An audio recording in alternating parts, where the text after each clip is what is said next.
Magiging abo rin ang lahat ng karangyang ipinagmamalaki nila ngayon. Isang araw mula ngayon, makikita ko rin si Ramon na nakaluhod sa malamig na semento ng kulungan. Lumuluha ng dugo habang nagmamakaawan, patawarin ko ang kanyang mga kasalanan. At sa araw na yon, tanging malamig na ngiti lamang ang ibabalik ko sa lalaking nagwakas ng aking dignidad. Huwag kang umarte! Isang katulton ka lang na pinulot ko sa putik, kaya matuto kang lumagay sa lugar mo. Ang mga salitang iyon ay parang patalim na pumuputol sa huling hibla ng aking pagtitimpi. Nakatayo ako sa gitna ng maliwanag at napakarangyang ballroom ng Grand Shangri-La Hotel, habang hawak ng nanginginig kong mga kamay ang isang pilak na lagayan ng alak. Nakasuot ako ng itim at puting uniporme ng isang simpleng tagapagsilbi. Ang unipormeng ipinasuot sa akin ng sarili kong biyenan upang ipahiya ako sa harap ng napakaraming mamahaling bisita. 3 taon. 3 taon kong iningatan ang pagmamahal ko kay Ramon. Isinantabi ko ang tunay kong pagkatao, tiniis ko ang buhay mahirap, at naniwala ako sa kanyang mga pangako na balang araw ay aangat din kami sa buhay. Pero mayong gabi, sa harap ng daan-daang tao mula sa mataas na lipunan ng Manila, ipinamukha niya sa akin kung ano lang ako para sa kanya. Isang basahan na pwedeng tapak-tapakan. Nakatayo sa tabi ni Ramon si Yani Salazar, ang babaeng pampubliko niyang ipinagmamalaki ngayon. Mukhang prinsesa si Yani sa kanyang pulang damit na gawa sa seda, habang ang mga diamond earrings niya ay kumikislap sa ilalim ng malaking chandelier. Tumingin sa akin si Yani nang may mapanghamak na niiti bago niya pilit na itinulak ang kanyang baso sa aking dibdib. Tumapon ang pulang alak sa puti kong apron. Nanginig ang aking buonder katawan sa gulat. Naramdaman ko ang malamig na likido na tumulo hanggang sa aking binti, kasabay ng mabigat na bara sa aking lalamunan. Hindi ako makahinga. Ang sakit na nararamdaman ko sa aking dibdib ay mas matindi pa sa anumang sugat sa laman. "Oops! Sorry!" sabi ni Yani sa kanyang maarte at mataas na boses na tila walang anumang pagsisisi sa kanyang ginawa. "Ang tatanga naman ng mga waiter dito. Ramon, look at my shoes! Nabasa ng alak dahil sa babaeng ito. She should apologize to me right now." Mabilis na lumapit ang aking biyenan na si Doña Teresa. Sa halip na ipagtanggol ako bilang legal na asawa ng kanyang anak, hinawakan niya ng mahigpit ang aking braso at walang awa akong itinulak pabaon sa sahig. Tumama ang aking mga tuhod sa matigas na semento. "Lumuhod ka!" Galit na utos ni Doña Teresa sa boses na punong-puno ng pag-alipusta. "Linisin mo ang sapatos ni Yani. Walang utang na loob. Pinakain ka namin sa aming tahanan tapos sisirain mo ang pinakamahalagang gabi ng anak ko? Bakit? Bakit kailangan mangyari ito? Bakit ako nagtiis ng ganito katagal? Diyos ko, bakit? Diyos ko, bakit kailangang maging ganito kabagsik ang mga taong pinaglaanan ko ng aking buhay?" Tumingin ako sa itaas, diretso sa mga mata ni Ramon. Ang lalaking pinagkatiwalaan ko ng aking puso. Ang lalaking ipinaglaban ko laban sa lahat. Ngunit ang kanyang mga mata ay malamig pa sa yelo. Walang kahit katiting na awa. Wala kahit katiting na pagmamahal. Sa halip, kumuha siya ng ilang pahina ng papel mula sa kanyang Amerikana at ibinagsak ito sa aking harapan. Ang lagaslas ng mga papel sa sahig ay tila tunog ng pagkasira ng aming sumpaan sa simbahan. "Sign this, Cinta." Malamig niyang sabi na tila hindi kami naging mag-asawa kailanman. "Ayoko nang makita ang mukha mo. Pumirma ka na sa kasunduan sa paghihiwalay at umalis ka na rito. Nagmumukha kang basura sa gitna ng mga bisita ko." Sa sandaling yon, may isang bagay na nabasag sa loob ng aking dibdib. At mula sa mga basag na yon, nawala ang lahat ng takot. Nawala ang lahat ng sakit. Ang natira na lamang ay isang malamig at nag-aapoy na katotohanan. Dahan-dahan kong itinayo ang aking sarili. Hindi ako yumuko. Tinitigan ko si Ramon ng diretso sa kanyang mga mata. Mga matang sanay na nakikita akong umiiyak. Ngunit ngayon ay nakakita ng isang bagay na hindi niya kailanman inaasahan. Inabot ko ang ballpen sa kanyang kamay. Sa kabila ng panginginig ng aking kalamnan, pinalagdaan ko ang aking pangalan sa huling linya ng kasunduan sa pamamagitan ng isang mabilis at matatag na guhit. Pagkatapos, dahan-dahan kong tinanggal ang apron ng tagapagsilbi na nakatali sa aking baywang. Hinarap ko si Ramon at ibinagsak ang basang apron at ang kontrata mismo sa kanyang dibdib. Namutla siya sa aking ginawa habang ang mga tao sa paligid ay nagsimulang magbulungan. "Salamat sa 3 taon, Ramon," sabi ko sa isang boses na hindi man lang nanginig, sapat lang para marinig ng lahat ng taong nakapaligid sa amin. "Pinakita mo sa akin kung sino ka talaga. At ngayon, ipapakita ko rin sa'yo kung sino ang pinalayas mo." Tinalikuran ko sila ng walang lingon-lingon. Lumabas ako ng hotel habang bumubuhos ang malakas na ulan sa kalye ng Manila. Basang-basa ang aking damit, ngunit sa unang pagkakataon sa loob ng 3 taon, nakahinga ako ng maluwag. Sa tapat ng kalsada, huminto ang isang itim na Maybach sedan. Mabilis na bumaba ang matandang lalaking nakasuit at nagbukas ng payong sa aking itaas, bago yumuko ng buong paggalang. "Maligayang pagbabalik sa totoong mundo, yang Madam Santillan," sabi ng matanda sa magalang na boses. "Nakahanda na po ang lahat ng abogado at ang lupon ng mga direktor. Kailan natin sisimulan ang pagbawi sa lahat ng pag-aari ng pamilya?" Tumingin ako sa malayo, kung saan naroon ang maliwanag na gusali ng hotel. Isang malamig na ngiti ang gumuhit sa aking mga labi habang pumapasok ako sa loob ng sasakyan. "Ngayon din," sagot ko. "Simulan natin sa pagbawi ng bahay na itinayo gamit ang pera ng aking ina."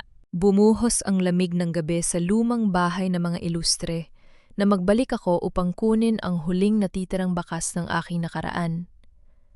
Wala pa sina Ramon at Yani sa bahay. Abala pa sila sa pagdiriwang ng kanilang kababuyan sa hotel. Ngunit sa sala, nakaupo si Doña Teresa habang humihigop ng mainit na kape at may mapang-asar ng ngiti sa kanyang mga labi. Hindi ko siya pinansin.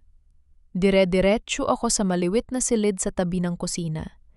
Ang silid na ibinigay nila sa akin sa loob ng 3 taon na mas maliit pa sa bodega ng mga kasangkapan.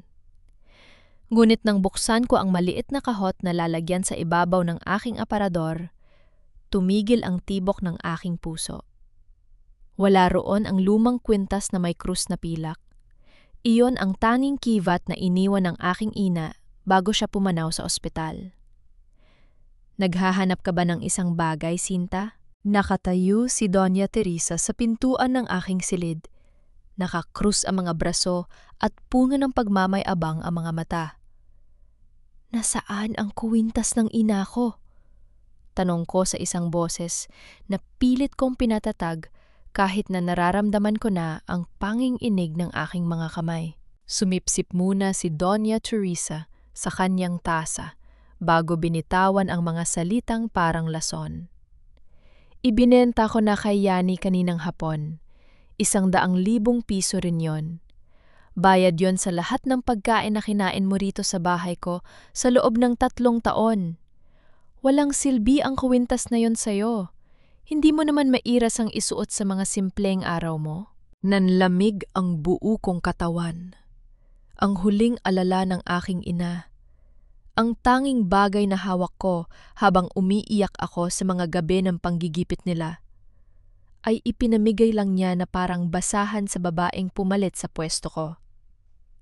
"Diyos ko po," pabulong kong sabi habang hawak ang aking dibdib. Ang sakit ay parang uling na nagbabaga sa aking kaluluwa. "Huwag ka nang umarte dyan!" Pasigaw na sabi ni Doña Teresa habang itinuturo ang pintuan sa likod ng kusina. Inilabas ko na ang mga basahan mo. Doon mo hanapin sa tabi ng basurahan sa bakuran. Umalis ka na bago magdilim ang paningin ko sa'yo. Lumabas ako sa likod ng bahay. Sa ilalim ng maambon na kalangitan, nakakalat sa basang lupa ang ilang piraso ng aking lumang damit. At sa gitna ng nabulok na mga basura, nakita ko ang maliit na kahoy na kahon ng aking ina. Nabasag ang takib nito dahil sa lakas ng pagkakatapon. Lumuhod ako sa putik. Walang pag-aalinlangan kung hinukay ng aking mga daliri ang basang lupa hanggang sa maabot ko ang kahon. Niyakap ko ito ng mahigpit sa aking dibdib. Nagsimulang tumulo ang aking mga luha, halos sa patak ng ulan na dumadaloy sa aking muka. Inay, patawad po. Pabulong kong panalangin habang nakapikit ang aking mga mata sa gitna ng dilim. Tiniis ko ang lahat dahil sa utang na loob na ibinara nila sa mukha ko. Inakala ko na kapag nagpakumbaba ako, matututunan nila akong respetuhin. Pero mali ako. Ang kabaitan sa mga taong masama ay hindi nagbubunga ng pagmamahal, kundi lalong pag-abuso. Pinunas ko ang luha sa aking mga pisngi. Tumayo ako mula sa putik, bit-bit ang nabasag na kahoy na kahon.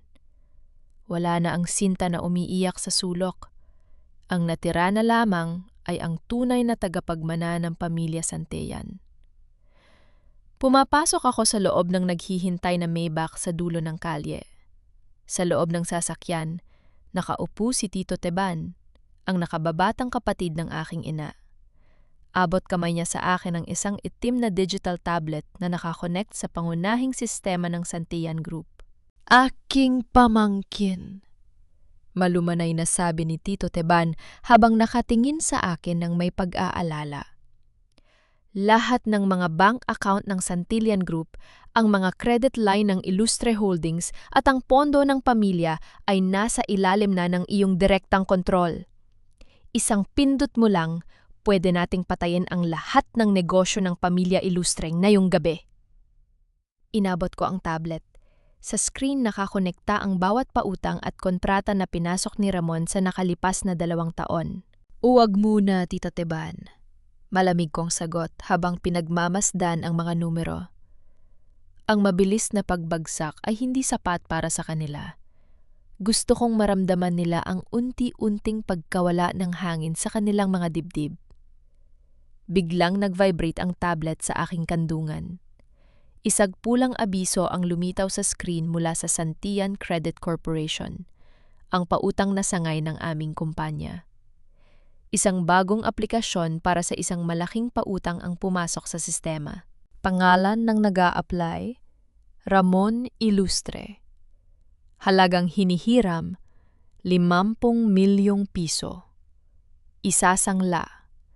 Ang titulo ng lupa at ancestral house ng pamilya Ilustre. Napatingin ako sa dokumento.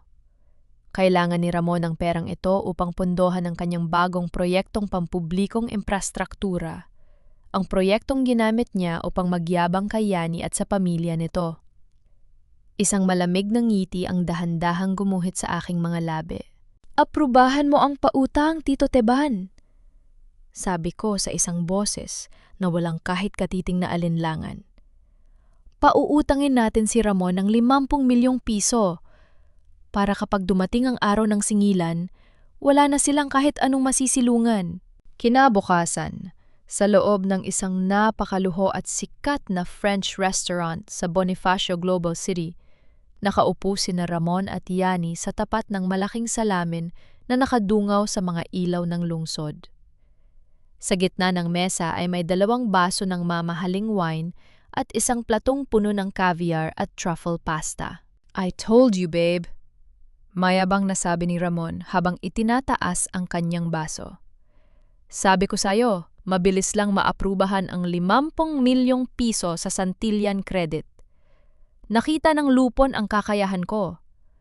Kapag natapos ang proyektong ito, bibili tayo ng isang penthouse sa Makati. Lumalaki ang mga mata ni Yani sa tuwa habang hinahawakan ang kamay ni Ramon. "Oh my gosh, babe! You are so amazing! Mabuti na lang talaga at pinalayas mo na ang mukhang katulong mong asawa sa bahay niyo. She was such a dead weight sa career mo." Tumawa si Ramon ng malakas, isang tawa na punong-puno ng kayabangan. "Huwag mo nang banggitin ang babaeng yon. Malamang ay naglalakad yun ngayon sa ulan habang naghahanap ng mamasukang trabaho bilang katulong sa probinsya." Ngunit sa mga sandaling iyon, ilang kilometro ang layo mula sa BGC, nakatayo ako sa tuktok na palapag ng Santian Tower. Nakatingin ako sa maliwanag na tanawin ng Manila habang nakasuot ng isang simpleng itim na silk dress. Sa aking tabi ay nakatayo si Ate Delgado, ang pangunahing abogado ng aming pamilya. "Madam Santian," magalang na sabi ni Ate Delgado habang inilalapag ang ilang pampublikong dokumento sa aking mesa.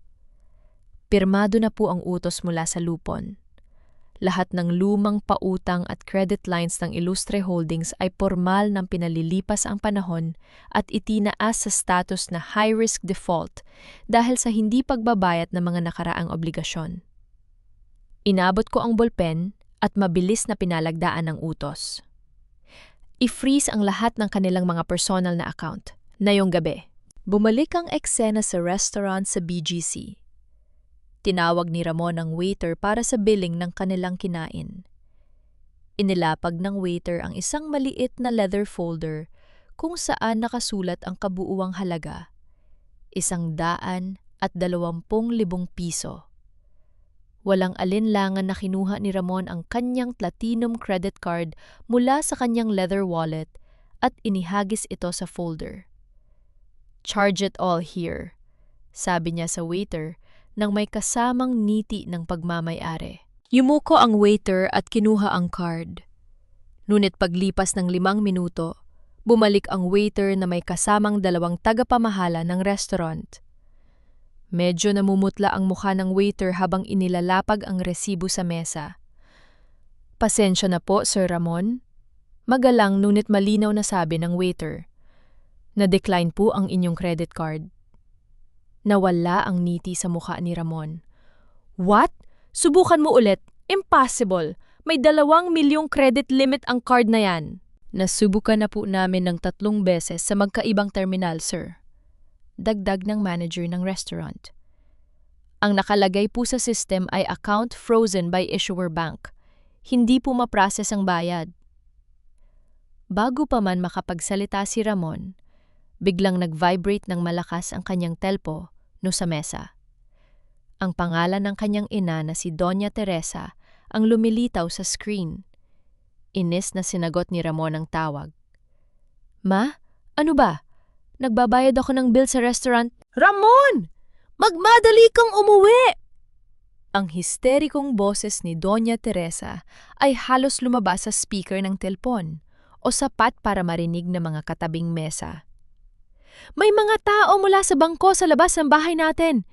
Pinalilipat nila ang ari-arian natin sa pangalan ng bangko. Sinasabi nila na na-freeze daw ang lahat ng account natin dahil sa mga lumang utang na hindi nabayaran." "Ano ang nangyayari, Ramon?" Napatayo si Ramon mula sa kanyang upuan. Nagsimulang tumulo ang malamig na pawis sa kanyang noo habang ang lahat ng tao sa restaurant ay nakatingin na sa kanila. "Babe, what is happening?" tanong ni Yani, na halatang nahihiya at nandidiri sa mga tingin ng ibang mga mayayamang bisita. "Are you telling me you can't pay for our dinner?" No, babe, wait." Tarantang kinuha ni Ramon ang kanyang isa pang credit card at inabot sa manager.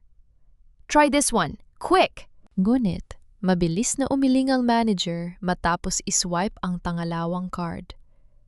"Decline din po, sir. All your card accounts are blocked." Napatingin si Yani kay Ramon nang may galit at disgusto. Mabilis niyang kinuha ang kanyang sariling kulay itim na American Express card mula sa kanyang bag at inihagis sa waiter. "Use mine!" Galit na sabi ni Yani bago tumingin kay Ramon na may kasamang matalim na titig. "This is so embarrassing, Ramon. I came here with you thinking you're a big shot, tapos pati dinner hindi mo mabayaran? Lumalabas si Ramon mula sa restaurant habang hinahabol si Yani sa parking lot. Ang kanyang muka ay namumula sa matinding kahihiyan. Kinuha niya ang kanyang telpon upang tingnan ang kanyang online banking app. Ngunit isang pulang mensahe ang sumampal sa kanyang muka. Balance, 0.00 pesos. Account frozen. Kasunod nito, isang text message mula sa isang hindi kilalang numero ang pumasok sa kanyang telpon. Ang perang hiram ay kailangang bayaran sa tamang panahon. Nagsisimula pa lang ang paniningil, Ramon. Sa loob ng kulimlim na archive room ng Santillan Tower, nakaupo ako sa tapat ng napakaraming folder na mga lumang ulat ng auditor. Sa aking tabi, dahan-dahang inilapag ni Tito Teban ang isang may kapal na pampublikong ulat na may pulang tatak ng forensic accounting. Tingnan mo ito, Sinta. Malumanay ngunit puno ng galit na sabi ni Tito Teban. Ito ang mga huling transaksyon sa personal na bank account ng iyong ina bago nangyari ang aksidente 3 taon na ang nakalilipas. Tiningnan ko ang papel. Isang 15 milyong piso ang inilipat mula sa pondo ng aking ina papunta sa isang hulo na kumpanya 2 linggo bago siya pumanaw. Sa ilalim ng dokumento ay ang pirma ng aking ina. Ngunit sa tabi nito ay ang maliliit na initials na pamilyar sa akin. R.I. Ramon Ilustre. Nanginig ang aking mga kamay habang hawak ang papel. Noong mga panahong iyon, isang simpleng junior finance officer pa lamang si Ramon sa isang kumpanyang nakikipagtransaksyon sa aming pamilya.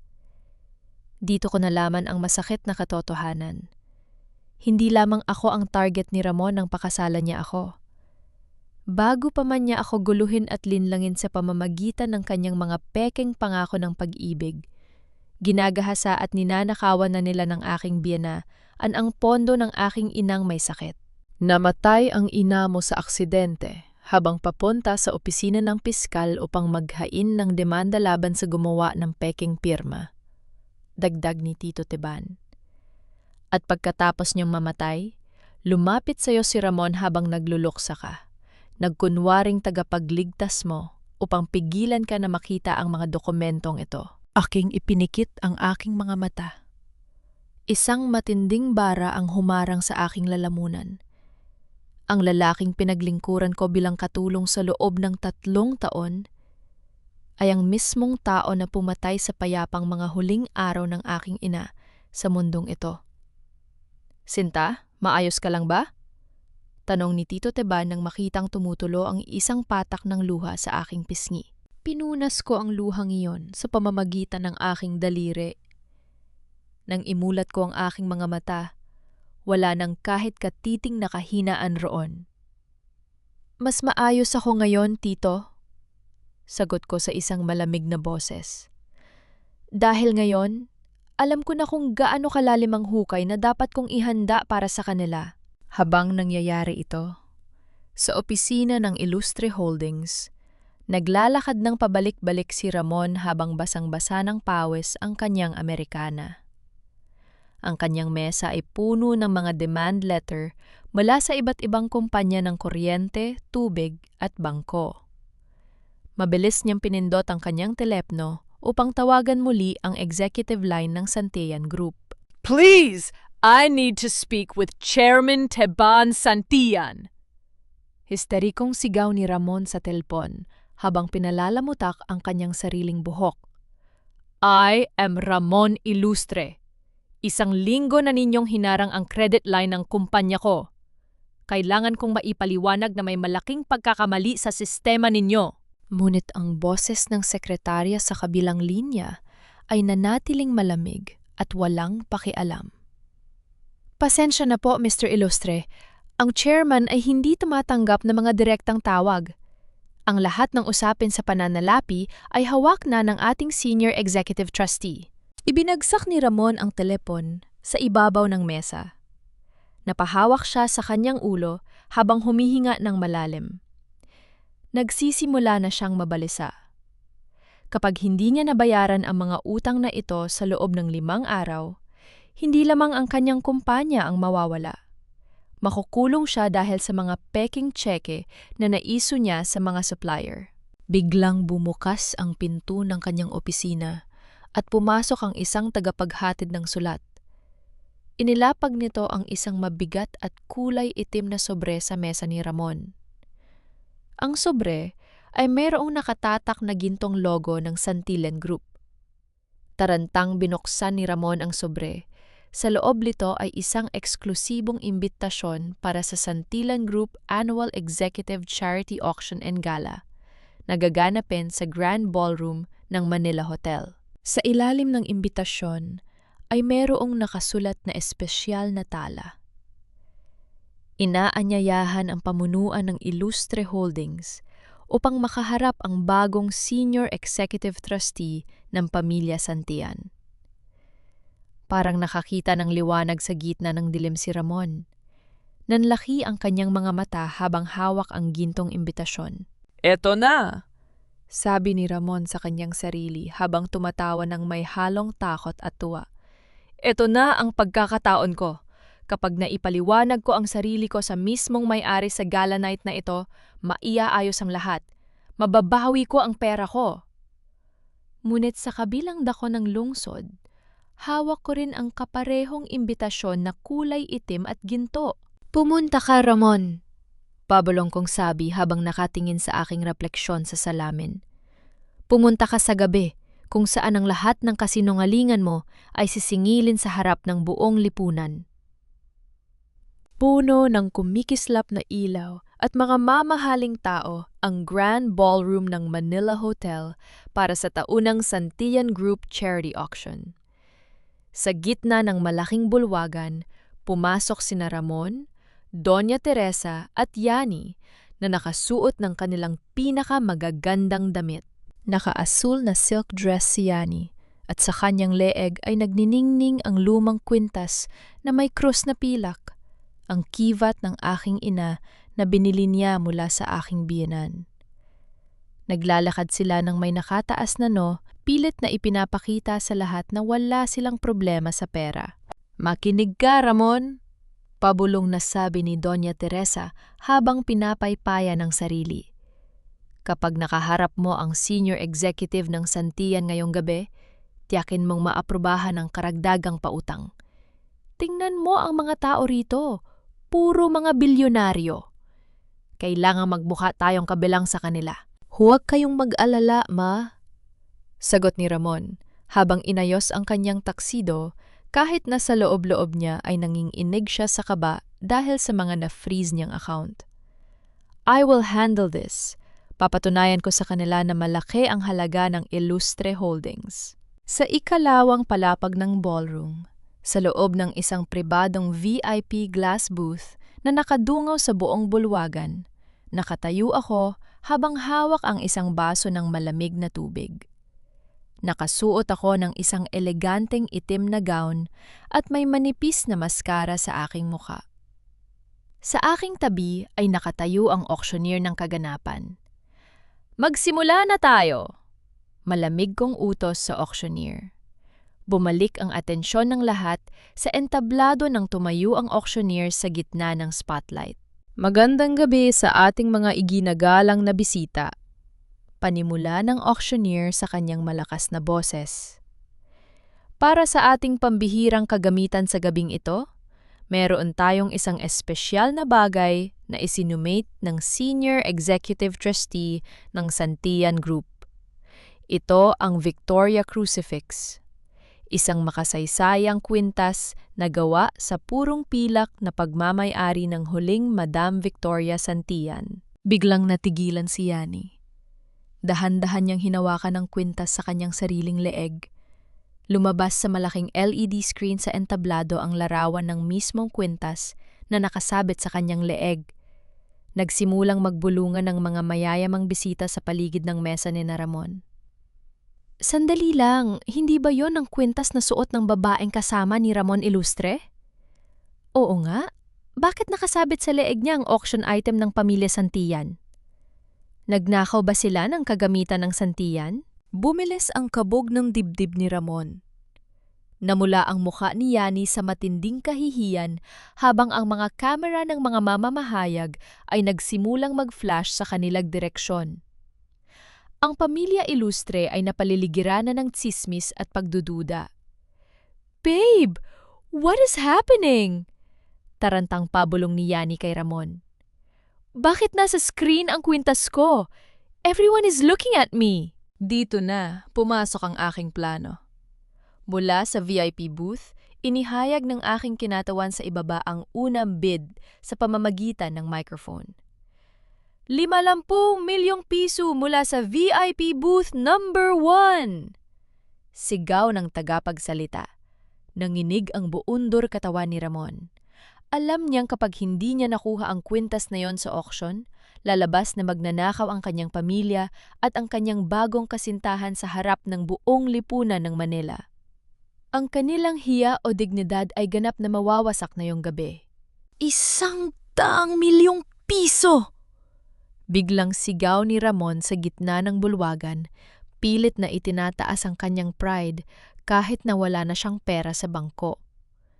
Nagulat ang lahat ng bisita. Napatingin si Doña Teresa sa kanyang anak ng may takot. "Ramon! Nababaliw ka na ba? Saan ka kukuha ng 100 milyon? Tahimik ka, Ma!" Pabulong naggalit na sabi ni Ramon habang pawis na pawis. "Kapag hindi ko binili ito, aarestuhin tayo ng pulis dahil sa pagnanakaw. I will use the remaining credit guarantee from Santillan." Tumingin ako sa ibaba mula sa salamin ng booth. Isang mababang ngiti ang lumabas sa aking muka. Nahulog na siya sabay. 100 milyong piso, going once, going twice, sold to Mr. Ramon Ilustre. Ang malakas na pagbagsak ng kahoy na pamukpok ng auctioneer sa ibabaw ng mesa ay tila tunog ng hatol sa buhay ni Ramon. Pumutok ang palakpakan sa bulwagan. Huminga ng malalim si Ramon. Inakalang naisalba niya ang kanyang reputasyon. Ngunit bago pa man siya makaupo, 2 polis na nakasipil at si Ate Delgado ang mabilis na lumapit sa kanilang mesa. Mabilis na, kinuha ni Ate Delgado ang mikropono mula sa malapit na MC. "Maraming salamat sa iyong napakalaking bid, Mr. Ilustre." Malakas na sabi ni Ate Delgado na narinig ng buong derbulwagan.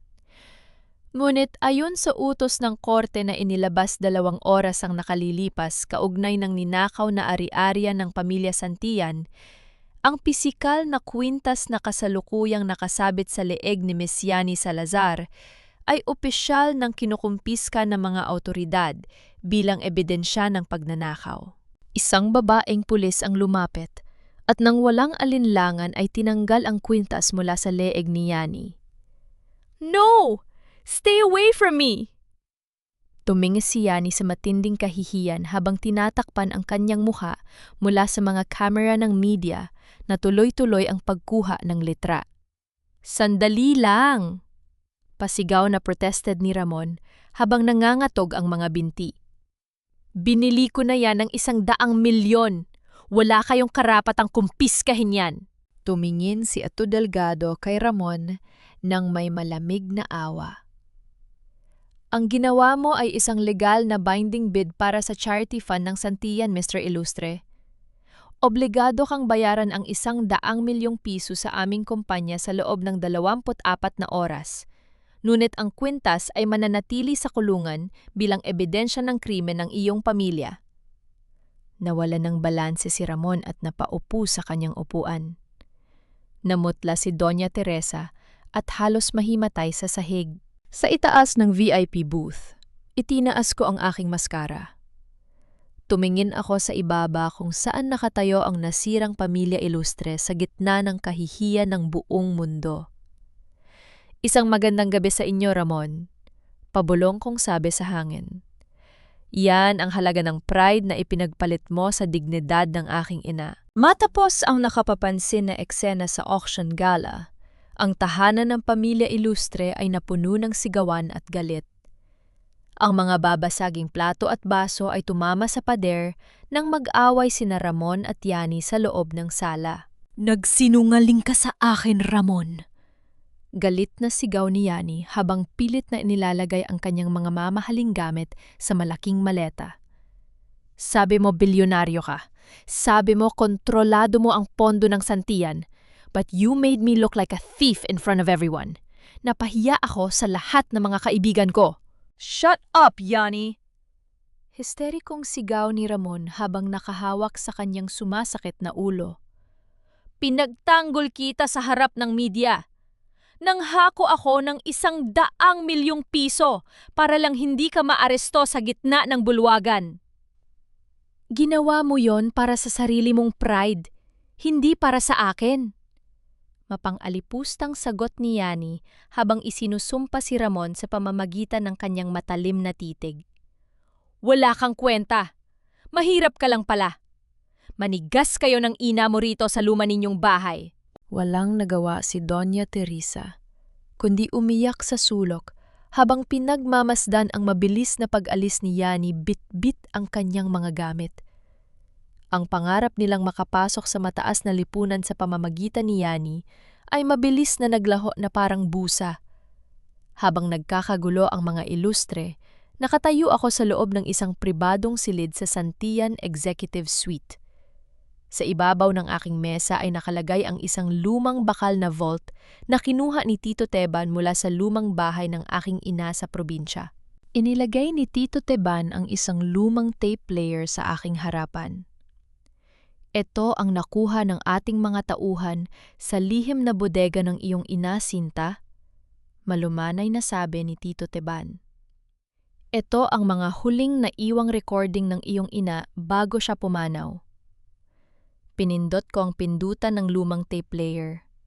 Ang marahang pag-andar ng tape sa ibabaw ng mesa ay naglabas ng isang boses na matagal ko nang kinasasabikan. Ang mahina, ngunit maawain na boses ng aking ina. Kung maririnig mo man ito, Sinta, patawarin mo si Inay. Ang boses ng aking ina ay nanginginig sa takot at kalungkutan. Nalaman ko ang masamang balak ng pamilya Ilustre. Nakausap ko si Doña Teresa. Biglang naputol ang boses ng aking ina at pumasok sa recording ang isang matinis at tuso na boses na pamilyar sa akin. Ang boses ng aking biyenan na si Doña Teresa mula sa isang lumang tawag sa telepo. Makinig ka sa akin, Victoria! Ang boses ni Doña Teresa sa recording ay puno ng pagbabanta. Kapag hindi mo ibinigay sa amin ang access sa trust fund ni Sinta, sisirain ko ang pangalan ng pamilya mo. Ipapalabas kong baliw ang anak mo. Gagamitin ng anak kong si Ramon ang kanyang kagwapuhan para pakasalan si Sinta at kukunin namin ang bawat sentimo ng pamilya nyo bago mag-30 taong gulang ang anak mo. Nanlamig ang aking buong katawan. Isang matinding bara ang humarang sa aking lalamunan habang ang mga luha ay patuloy na tumutulo sa aking mga pisingi. Ang aking ina, pinagbantaan at tinakot ng mga ilustre bago pa man siya pumanaw sa aksidente. Ang pagmamahal na akala ko ay nakita ko kay Ramon noong mga panahong nagluluksa ako ay isang malamig at maingat na planong itinaguyod ng kanilang kasakiman. Sa ilalim ng tape player sa loob ng bakal na vault, nakakita ko ng isang makapal na kulay brown na folder. Dahan-dahan kong inilabas ang isang dilaw at lumang dokumento na may petsang 3 taon na ang nakalilipas. Bilateral Confidential Marriage Asset Mandate. Pirmado ito ni Doña Teresa at ni Ramon Ilustre mismo. Nakasulat sa dokumento ang malinaw na kasunduan, ang pagpapakasal ni Ramon kay Sinta Cruz ay isang hakbang lamang upang makuha ang legal na guardianship sa lahat ng ari-ariya ng Santillan Group bago mag-30 taong gulang si Sinta. Nanginig ang aking mga daliri habang hawak ang lumang papel. 3 taon. Pabulong kong sabi sa gitna ng tahimik na silid. Ang aking boses ay hindi na nagpapakita ng kalungkutan, kundi isang malamig na pagnanasa para sa katarungan. 3 taon nilang ginawang laro ang aking buhay at ang diwa ng aking ina. Tumingin ako kay Tito Teban. Inilagay ko ang dilaw na dokumento sa loob ng aking bag. Tito Teban, maghanda ka, sabi ko habang ang aking mga mata ay nagniningas sa galit. Hindi lang natin kukunin ang pera nila. Isasama natin ang kaluluwa ng pamilya Ilustre sa kanilang ganap na pagbagsak. Sa loob ng 3 taon, inakala ko na ang paghihirap ko sa kamay ng pamilya Ilustre ay dahil lamang sa pagkakaroon ko ng isang mahirap na pinagmulan. Inakala ko na ang panggigipit sa akin ni Doña Teresa, ang pagpapakain sa akin ng mga tirang pagkain sa kusina, ang pagpapatrabaho sa akin bilang katulong, kahit na may mataas akong lagnat, at ang paulit-ulit na pagpapairal ng kahihiyan sa aking pagkatao, ay dahil lamang sa kanilang likas na kasamaan. Ngunit ngayong, hawak ko na ang dilaw na dokumento mula sa vault ng aking ina. Natuklasan ko ang mas matinding katotohanan. Hindi yon simpleng panggigipit lamang. Yon ay isang maingat at kalkuladong psikolohikal na pagpapahirap. Pinlanan ni na Doña Teresa at Ramon ang bawat araw ng aking paghihirap upang sirain ang aking mental na kalusugan. Gusto nilang mawalan ako ng tiwala sa aking sarili. Gusto nilang maging ganap na ilay ako kay Ramon upang pagsapit ng aking ika-30 na kaarawan. Ang araw kung saan opisyal kong matatanggap ang buong pamamahala sa Santillan Group, ay madali nilang maipapapirma sa akin ang pagpasa ng lahat ng aking ari-arian sa pangalan ni Ramon nang hindi ko man lang binabasa ang nakasulat. Nakatayo ako sa harap ng malaking salamin sa aking suite. Pinagmasdan ko ang aking sariling muka. Wala na ang mga mata na puno ng pagmamakaawa. Wala na ang mga labi na nanginginig sa takot. Ang natira na lamang ay ang mukha ng isang babaeng handang sumingil sa bawat patak ng luha ng kanyang nakaraan. Inilabas ko ang aking telepono at tinawagan si Ate Delgado. Ate Delgado, sabi ko sa isang boses na kasing lamig ng gabi. I-serve ninyo ang formal na foreclosure order at demand letter sa bahay ng mga Ilustre ngayong hapon. Walang palugit, walang kompromiso. Bumalik ang eksena sa ancestral house ng pamilya Ilustre. Nakatayo si Ramon sa gitna ng sala habang pinalalapalit ang kanyang mga daliri sa kanyang buhok. Ang bahay ay puno ng kadiliman dahil naputol na ang kuryente dahil sa hindi pagbabayad ng bill. Si Doña Teresa ay nakaupo sa sopa habang umiiyak at nagdarasal sa tapat ng isang maliit na rebulto. Biglang may humintong 3 itim na sasakyan sa tapat ng kanilang gate. Mula sa mga sasakyan ay bumaba ang isang court sheriff, si Ate Delgado, at 4 na armadong gwardiya ng Santillan Security. Kinalampag ng sheriff ang pinto ng bahay. Tarantang binuksan ni Doña Teresa ang pinto, habang si Ramon ay mabilis na tumakbo sa kanyang likuran. "Ano ba ito?" Histerikong sigaw ni Doña Teresa. "Wala kayong karapatang manggulo sa bahay ko." Inabot ng court sheriff ang isang makapal na legal na folder na may malaking pulang tatak sa ibabaw. Official demand for immediate foreclosure and criminal fraud prosecution. Inagaw ni Ramon ang folder at tarantang binuksan ang unang pahina. Nakasulat sa dokumento ang 2 malalaking demand. Una, ang agarang pagbabayad ng 50 milyong piso para sa sangla ng bahay na nasa default status na. Pangalawa, ang pagbabayad ng 100 milyong piso para sa ginawa niyang bid sa auction sa loob ng 24 na oras. Kapag hindi ito nabayaran, ang bahay at ang lahat ng natitirang gamit ng mga Ilustre ay opisyal ng kukunin ng bangko at aarestuhin si Ramon sa kasong estafa. Ngunit hindi iyon ang nagpatigil sa tibok ng puso ni Ramon. Sa pinakailalim ng demand letter, mayroong 2 bagay na nakalagay na nagpalamig sa kanyang dugo. Ang una ay ang isang nakalatalang larawan ng aking ina na si Madam Victoria Santillan. Ang pangalawa ay ang pirma ng Senior Executive Trustee at sole heir ng Santillan Group na nag-apruba sa kanang pagbagsak. Ang pangalang nakasulat sa itaas ng gintong tatak ng kumpanya ay Madam Cinta Cruz Santillan. Nawalan ng lakas ang mga binti ni Ramon. Napaluhod siya sa malamig na semento ng kanilang beranda habang ang dokumento ay natapon mula sa kanyang mga kamay. Sinta? Pabulong na sabi ni Ramon sa isang boses na puno ng matinding takot at hindi paniniwala. Si Sinta ang may-ari ng Santillan Group? Mabilis na pinulot ni Doña Teresa ang papel at tiningnan ang pangalan. Napahawak siya sa kanyang dibdib at nagsimulang huminga sa matinding gulat. Ano?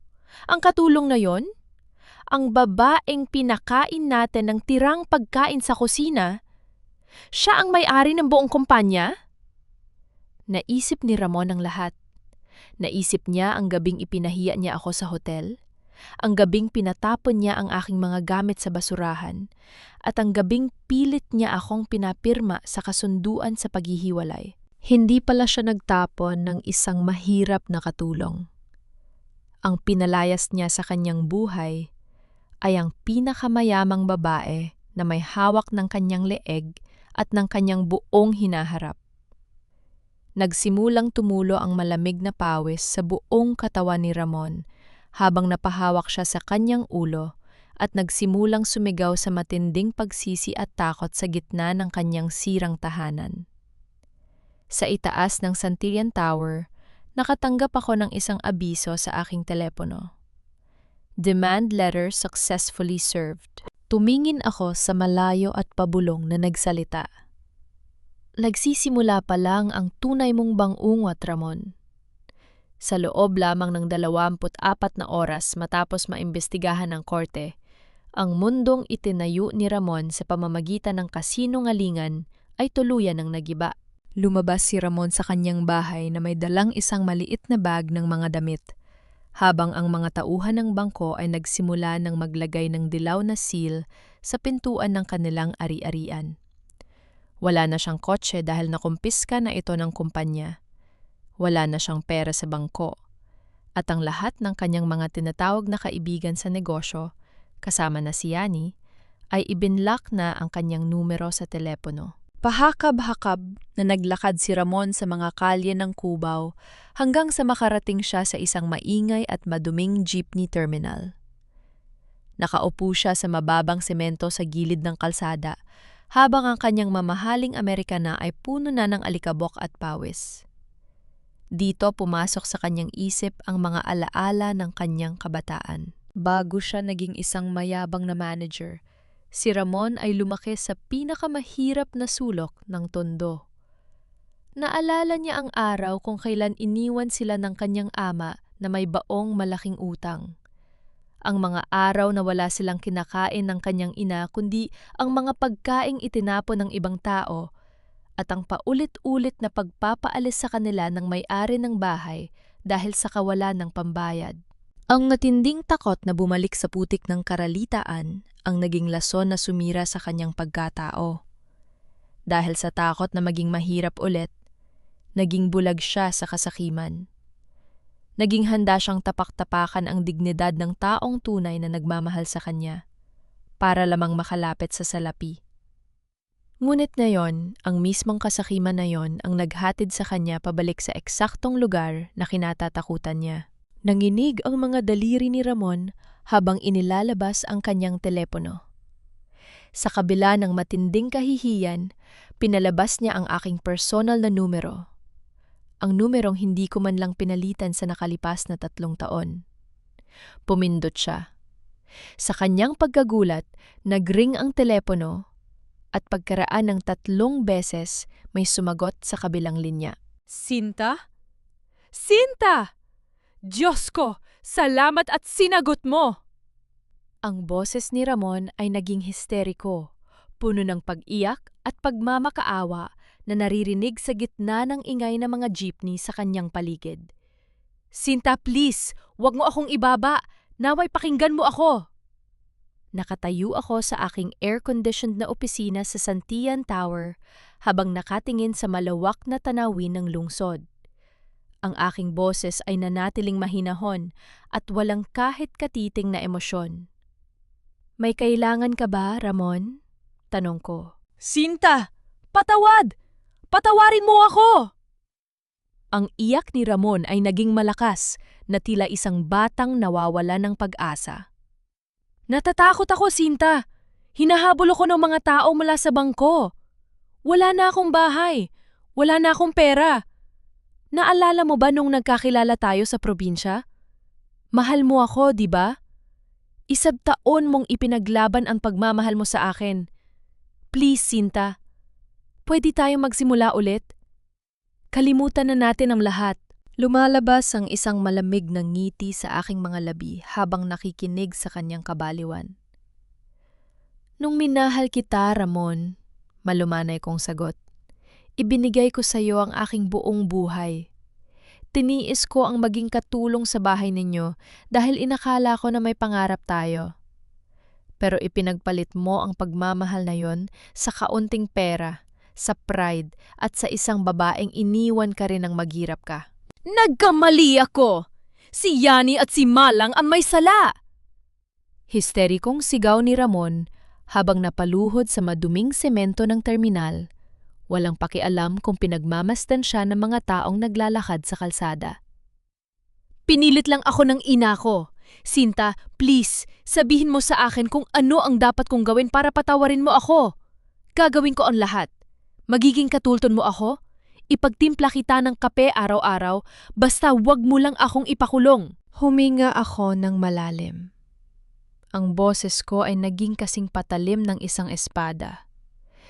Pumunta ka sa Santian Shareholders Meeting bukas ng 6:00 ng umaga, sabi ko sa kanya. Harapin mo ang lupo ng mga direktor. Ibalik mo ang lahat ng ninakaw mo sa pamilya ko sa harap ng buong media. Doon natin tatapusin ang lahat. Bago pa man makapagsalita si Ramon, itinapon ko ang tawag. Naiwan si Ramon na nakaluhod sa maduming semento ng terminal. Hawak ang tahimik na telepo no sa kanyang tainga, habang ang mga maitim na usok ng mga jeepney ay patuloy na dumaan sa kanyang paligid. Habang nakaluhod si Ramon sa maduming semento ng terminal sa Cubao, sa kabilang dako ng lungsod malapit sa Ninoy Aquino International Airport, mabilis na naglalakad si Yani Salazar habang hihila ng 2 malalaking maleta. Ang kanyang mukha ay natatakpan ng malaking sunglasses at itim na sombrero, pilit na nagtatago mula sa mga tao. Ngunit bago pa man siya makapasok sa pinto ng terminal, 3 matatangkad na lalaking nakaitim na jacket ang mabilis na humarang sa kanyang daan. Saan ka pupunta, Yani? Ang boses ng pinuno ng mga lalaki ay puno ng banta. Hinawakan niya ng mahigpit ang braso ni Yani hanggang sa magpumiglas ang galaga. Akala mo ba makakatakas ka sa 20 milyong utang ng ama mo sa aming grupo? Bitawan niyo ako! Histerikong sigaw ni Yani habang pilit na kumawala. Binayaran na kayo ni Ramon. Nasa kanya ang pera. Walang kwenta ang tseke ni Ramon. Tumingad ang tseke niya kaninang umaga. Pasigaw na sagot ng lalaki habang hinahatak si Yani papunta sa isang nakapark na itim na van. Dahil walang pambayad ang pamilya mo, sasama ka sa amin na yung gabi. Habang umiiyak at sumisigaw si Yani sa matinding takot, 2 sasakyan ng Santillan Security ang mabilis na huminto at humarang sa van. Bumaba sina Ate Delgado at 4 na armadong gwardiya. Inabot ni Ate Delgado ang isang certified bank receipt sa pinuno ng mga lalaki. Binayaran na ng Santillan Foundation ang kabuuang utang ng pamilya Salazar. Umalis na kayo bago ko tawagin ng pulisya. Nang makita ang malaking halaga at ang mga armadong gwardiya, mabilis na sumakay ang mga lalaki sa van at umalis. Napaupo si Yani sa malamig na semento ng parking lot, habang ang kanyang mamahaling makeup ay nasira na ng patuloy na pag-iyak at pawis. Dahan-dahan akong bumaba mula sa sasakyan. Nakatayo ako sa kanyang harapan habang nakatingin sa kanya ng may malamig na mata. Sinta? Nanginginig na sabi ni Yani habang nakatingin sa akin mula sa lupa. Please, wag mo akong ipakulong. Hindi ko gustong sirain ang buhay mo. Pinilit lang ako. Dinala namin si Yani sa isang pribadong silid sa kalapit na hotel. Doon, tuluyang nasira ang maarteng maskara ng dalaga. Naglumpasay siya sa sahig habang umiiyak ng walang patid. Ang maarte at mayabang na sosyal na nakita ko sa party ay ganap ng naglaho. Dito ipinagtapat ni Yani ang kanyang lihim. Hindi siya tunay na mayaman. Ang kanyang ama ay isang abusado at sugol na lalaki na ipinusta ang sarili niyang anak sa mga sindikato ng sugal. Upang makaligtas sa pagbebenta sa kanya sa ibang bansa, pilit siyang ipinapasok ng kanyang ama sa mataas na lipunan upang makahanap ng mayayamang lalaki na pwedeng perahan. Si Ramon ang naging target ng tatay ko. Umiiyak na kwento ni Yani habang nakahawak sa kanyang mga tuhod. Inakala namin na mayaman siya dahil sa Santillan Group. Nung nalaman ni Ramon na gusto ko siya, ginamit niya ako para makuha ang mga kontrata ng kumpanya mo. Naging kasabot ako dahil natatakot ako patayin ng mga tao ng tatay ko. Tiningnan ko si Yani. Wala akong nararamdamang awa sa kanyang mga maling desisyon sa buhay. Ngunit alam kong siya ang huling pako sa kabaong ni Ramon. Hindi ako ang nagtulak sa iyo sa kadiliman, Yani. Sabi ko sa kanya sa isang boses na walang pag-aalinlangan. Pero ako lang ang pwedeng magbigay sa iyo ng daan para makalabas. O para tuluyang makulong kasama ni Ramon sa kasong estafa at pagnanakaw. Inilabas ni Yani ang kanyang kamay mula sa kanyang bag. May hawak siyang isang pilak na USB flash drive na nanginginig sa kanyang mga daliri. Nandito ang lahat, Sinta. Pabulong na sabi ni Yani habang iniiwas ang kanyang tingin. Lahat ng recording ng mga pag-uusap nila ni Doña Teresa kung paano kanila lulukohin, ang mga ginawa niyang peking pirma sa mga pondo ng Santillan, at ang mga resibo ng pagpapasok niya ng mga peking supplier sa kumpanya niyo. Isinumite niya ang lahat ng ito sa laptop ko nung nagpapanggap kaming magkasosyo. Inabot ko ang aking kamay. Dahan-dahan niyang inilagay ang pilak na USB drive sa aking palad. Naramdaman ko ang malamig na bakal ng USB drive sa aking balat. Bukas sa shareholders meeting, sabi ko habang isinasara ang aking kamay. Tatayo ka sa harap ng buong lupon at sasabihin mo ang buong katotohanan. Tumango si Yani habang patuloy na tumutulo ang kanyang mga luha. Wala nang natitirang kakampay si Ramon. Ang kanyang ina ay nasira na ang isip sa takot, ang kanyang pera ay nawala na, at ang kanyang mahal na mistress ay naging pinakamamamatay na saksi laban sa kanya. Sumikat ang araw sa kalye ng barangay, kung saan nakatayo ang lumang ancestral house ng pamilya Ilustre. Ngunit sa umagang ito, walang natitirang ganda o karangya sa paligid ng bahay. 4 na sasakyan ng pulisya kasama ang court sheriff at mga tanod ng barangay ang huminto sa tapat ng gate. Sa harap ng napakaraming kapitbahay na naglalabasan mula sa kanilang mga tahanan upang manood, opisyal na inilagay ng sheriff ang malaking dilaw na seal sa gate ng mga Ilustre. Apartment seized by court order. Santillan Credit Corporation. Inilabas ng mga pulis si Doña Teresa mula sa bahay. Bit-bit lamang ang isang maliit na plastic bag ng kanyang mga personal na gamit. Ang dating mayabang at hapon na biyenan na sanay mag-utos sa akin na parang katulong ay nakatayo ngayon sa gitna ng kalsada habang magulo ang buhok at basang-basa ng luha ang muka. Huwag! Huwag ninyong kukunin ang bahay ko! Histerikong sigaw ni Doña Teresa habang napaupo sa gilid ng kalsada, walang pakialam sa mga kapitbahay na nagbubulungan at kumuha ng litra to gamit ang kani-kanilang mga telepo. Aba, tingnan mo si Doña Teresa, pabulong na sabi ng isang kapitbahay sa kanyang kasama. Akala mo kung sinong mayaman kung makapang-late ng tao noon? Pinalalayas lang pala dahil sa utang. Napahawak si Doña Teresa sa kanyang dibdib. Mula sa kanyang bulsa, inilabas niya ang isang lumang larawan ng kanyang pamilya nung bata pa si Ramon.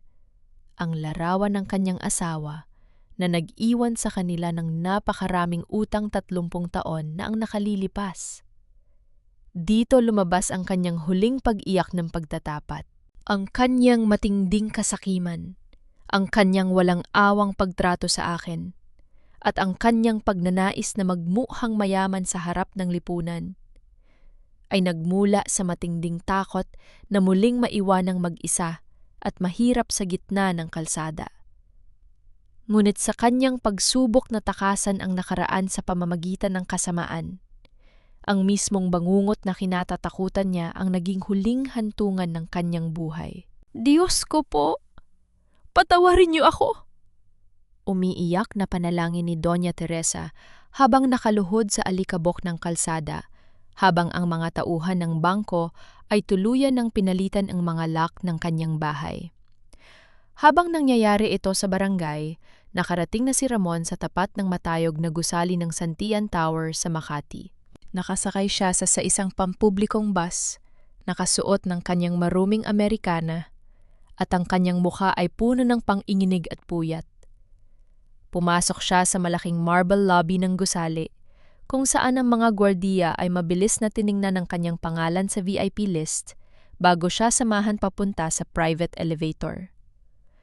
Habang umaakyat ang elevator papunta sa 50th floor, pilit na inayos ni Ramon ang kanyang linya ng necktie. Nagsasalita siya sa kanyang sarili sa gitna ng kanyang kabaliwan. Kaya ko ito. Pabulong na sabi ni Ramon habang nanginginig ang kanyang mga labi. Maipapaliwanag ko ito kay Sinta. Mahal niya ako. 3 taon kaming nagkasama bilang mag-asawa. Hindi niya kayang ipakulong ang sarili niyang asawa. Magpapatawad siya. Bumukas ang pinto ng elevator sa 50th floor. Sa dulo ng mahabang hall na gawa sa mamahaling kahoy at salamin, nakatayo ang 2 malalaking pinto ng Grand Boardroom. 2 armadong gwardiya ng kumpanya ang nagbukas ng pinto para sa kanya. Huminga ng malalim si Ramon at humakbang pumasok sa loob. Ang buong boardroom ay puno ng mga tao. Nakaupo sa paligid ng mahabang mahogany table ang lahat ng lupon ng mga direktor ng Santillan Group, ang mga pangunahing abogado, ang mga mamamahayag mula sa malalaking TV network at ilang mga pulis na nakasipil. Mabilis na isinara ng mga gwardiya ang mabibigat na pinto sa likuran ni Ramon. Ang mabigat na paglapag ng pintuan sa kanyang likod ay tila tunog ng pagkasara ng pinto ng kanyang kulungan. Sa gitna na ng mesa, nakaupo si Tito Teban. Ngunit sa pinakadulong pwesto ng mesa, sa mataas na executive chair na nakatapat sa malaking glass window na nakatanaw sa buong Manila, nakaupo ang isang tao na nakasuot ng purong puting suit. Dahan-dahang umikot ang executive chair. Hinarap ko si Ramon sa harap ng buong lupon. Ang aking mga mata ay malamig, matatag at puno ng walang katapusang kapangyarihan. Maligayang pagdating sa huling araw ng iyong buhay mayaman, Ramon. Sabi ko sa isang boses na nanginghibabaw sa buong katahimikan ng boardroom. Mga miyembro ng lupon, pakinggan ninyo ako! This is a big misunderstanding! Nakatayo si Ramon sa gitna ng grand boardroom ng Santillan Tower. Ang kanyang boses ay nanginginig habang ang mga kamera ng media at ang mata ng lahat ng mga bilyonaryong direktor ay nakatutok sa kanya. Pilit niyang ipinapakita ang kanyang peking ngiti habang pinalalabas ang kanyang sarili bilang isang biktima. Ako ang legal na asawa ni Madam Sinta! Sigaw ni Ramon habang itinuturo ang kanyang sarili. Ginawa ko ang lahat para sa kumpanyang ito. Naging mabuti akong asawa sa kanya sa loob ng 3 taon. Sinta, bakit mo ginagawa ito sa akin? Dahil ba ito sa simpleng away natin sa bahay? Dahil ba nagsilos ka lang kay Yani? Tumingin ako sa kanya mula sa aking pwesto sa dulo ng mesa. Ang aking mukha ay nanatiling kasing lamig ng yelo. Dahan-dahan kong pinindot ang remote control na hawak ng aking daliri. Bumukas ang malaking LED screen sa likuran ko. Lumabas sa screen ang napakaraming dokumento ng mga audited bank transfers, ang mga peking pirma sa pondo ng aking inang pumanaw, at ang forensic report na nagpapatunay sa kanyang mga pagnanakaw. Isang simpleng away lang ba, Ramon? Tanong ko sa isang boses na nangihibabaw sa buong katahimikan ng silid. O ang pagpapeke mo ng pirma ng aking inang may sakit 3 taon na ang nakalilipas upang magnakaw ng labin 5 milyong piso? O ang pagpapatrabaho mo sa akin bilang katulong sa sarili ninyong bahay habang ginagastos mo ang pera ng pamilya ko? Bago pa man makapagsalita si Ramon, bumukas ang pinto sa gilid ng boardroom. Pumasok si Yani Salazar kasama si Ati Delgado. Nanlaki ang mga mata ni Ramon sa matinding gulat. Yani? Ano ang ginagawa mo rito? Hindi siya tiningnan ni Yani. Sa halip, lumapit si Yani sa mikropono at inilagay ang pilak na USB drive sa audio system ng kumpanya. Nandito ako upang sabihin ang buong katotohanan, sabi ni Yani sa harap ng mga mamamahayag. Pumutok sa buong boardroom ang boses mula sa audio recording. Ang matinis at malupit na boses ni Doña Teresa at ang maingat na boses ni Ramon habang pinaplano nila kung paano ako papahirapan sa loob ng 3 taon upang makuha ang aking trust fund bago ako mag-30 taong gulang. Gawin mong katulong ang babaeng yan, Ramon! Ang boses ni Doña Teresa sa recording ay narinig ng buong lipunan ng Manila. Sirain mo ang tiwala niya sa sarili para kapag pinalagdaan natin ang mga papeles ng pondo ng Santillan, hindi na siya makikipagdiskurso sa atin. Isang malakas na ingay ng pagkagulat at galit ang bumalot sa buong boardroom. Ang mga direktor ay napatayo sa kanilang mga upuan, habang ang mga reporters ay tuloy-tuloy ang pagkuha ng letra to sa namumutlang mukha ni Ramon. Ganap nang nawalan ng bait si Ramon. Nawalan siya ng balanse at bumagsak sa gitna ng mamahaling karpet ng boardroom. Nagsimula siyang gumapang sa sahig papunta sa aking pwesto, habang ang pawis at luha ay patuloy na tumutulo sa kanyang mukha. Sinta! Sinta, patawad! Sigaw ni Ramon habang nagmamakaawa sa gitna ng kanyang pag-iyak. Pilit niyang inaabot ang laylayan ng aking puting suit dress. Ligtas mo ako, Sinta! Pakiusap! Asawa mo ako! Naging mabuting asawa ako sa'yo. Please, Sinta, ibalik mo ang pamilya natin. Huwag mo akong sirain sa harap ng buong mundo. Dahan-dahan akong tumayo mula sa aking upuan, habang ang nanginginig niyang kamay ay hawak-hawak ang dulo ng aking sapatos upang humingi ng awa. Dahan-dahan kong itinapak ang aking sapatos sa kanyang mga daliri at hinaltak ang aking damit mula sa kanyang hawak. Hindi kita asawa, Ramon, sabi ko sa kanya, habang nakatingin sa kanya mula sa itaas ng may matinding disgusto. Isa ka lang magnanakang nagagamitin ng batas upang magbayad sa bawat patak ng luha ng aking ina at sa bawat araw ng paghihirap na idinulot mo sa akin. Lumapit ang 3 pulis na nakasipil. Mabilis nilang hinawakan ang 2 braso ni Ramon at itinayo siya mula sa sahig. Ang malamig na pagsara ng bakal na posa sa 2 pulso ni Ramon ay narinig ng lahat ng tao sa silid sa pamamagitan ng mga mikropono. Pakawalan niyo ako! Hindi ako kriminal! Asawa ako ng may-ari! Histerikong sigaw ni Ramon habang nagpumiglas at umiiyak na parang baliw habang hinahatak siya ng mga pulis palabas ng boardroom sa harap ng mga flashing lights ng media. Sinta! Patawarin mo ako, Sinta! Sinta! Ang kanyang mga sigaw ng pagmamakaawa ay dahan-dahang naglaho sa mahabang hallway habang muling isinara ng mga gwardiya ang mabibigat na pinto ng boardroom. Hinarap ko ang lupon ng mga direktor, ang mga mamamahayag at ang buong lipunan. Mula sa araw na ito, sabi ko sa isang boses na puno ng dignidad at kapangyarihan. Ang Santillan Group ay opisyal nang babalik sa mga kamay ng tunay nitong tagapagmana.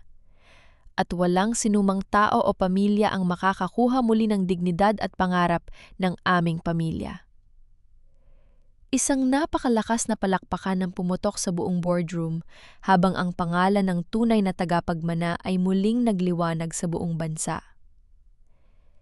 Lumipas ang 6 na buwan matapos ang pambansang iskandalo na yumana sa buong lipunan ng Manila.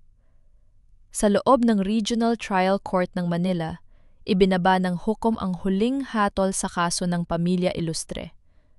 Napatunay ang nagkasala si Ramon Ilustre sa kasong estafa, falsification of public documents, at corporate embezzlement.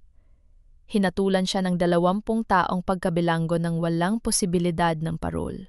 Sa loob ng masikip at mainit na selda ng Manila City Jail, nakaupo si Ramon sa malamig na semento habang nakasuot ng dilaw na uniporme ng bilanggo. Hawak ng kanyang nang-inginig na mga kamay ang isang plastik na plato na naglalaman ng matigas na kanin at lumang isda, ang eksaktong tirang pagkain na ipinakain ng kanyang pamilya sa akin sa loob ng 3 taon. Umiiyak si Ramon habang isinusubo ang matigas na kanin, ngunit wala ng kahit sinong tao sa mundo ang nakikinig sa kanyang mga luha. Si Doña Teresa naman ay tuluyan ng pinalayas sa kanilang komunidad dahil sa kawalan ng pera at sa kahihiyang idinulot ng kanyang mga gawa. Nakatira na siya ngayon sa isang maliit at mabahong silid sa isang maduming eskinita sa Tondo. Ang kanyang pinakamatinding bangungot, ang mamatay ng mahirap, nag-iisa at kinamumuhian ng mga tao sa paligid, ay naging kanyang pang-araw-araw na katotohanan.